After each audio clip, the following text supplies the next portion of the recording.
So I'm out here at an undisclosed location doing some climbing, of all things. So kind of technical climbing, it's just single track, but it was a good opportunity to talk about improving your skills and the different things that we do. I've got a couple of different videos, pumping, jumping and cutties and cornering and stuff like that.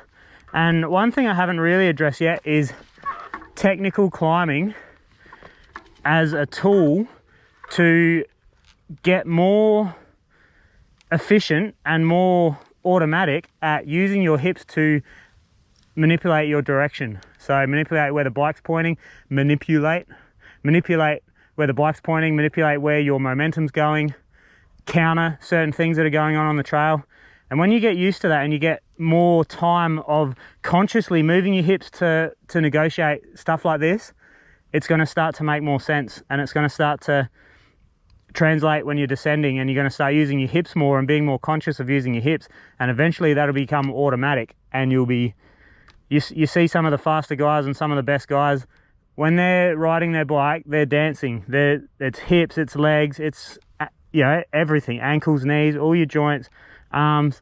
It's not just controlling with the arms and sitting in a strong resistant position. There's a lot of work going on there. So yeah, it's pretty tough, but so I'm looking just ahead. I'm trying to keep the bike on a certain line, and when it veers off, I just turn my hips ever so slightly, whether it's opening up the left hip, so you're externally rotating that hip, or opening up the right hip, or turning them both in a certain direction. So an extreme when I need to move right really quickly would be internally rotating the left hip and externally rotating the right hip. So this will be tricky here because there's no grip.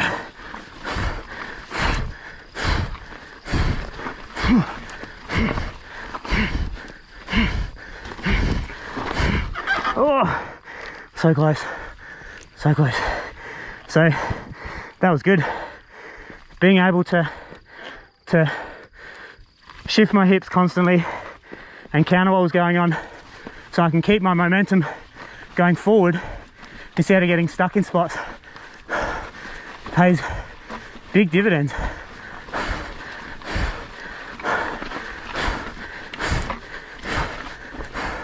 And being that it's a climb, you're constantly moving your hips, constantly messing around. See if I can get up this sucker. Nope. I don't know what it looks like on the GoPro, but this is kind of tricky. It's quite steep, and if I stand to pedal, I just can't get any traction. So I'm having to kind of sit back and poke around and try and just move my weight forwards and backwards. I'm sure there's a million better climbers out there than me, but this is how you get better at things. Practice makes better. Perfect practice makes perfect. There, turn the hips, face the body in a certain direction. Where you want to end up, manipulating the bike.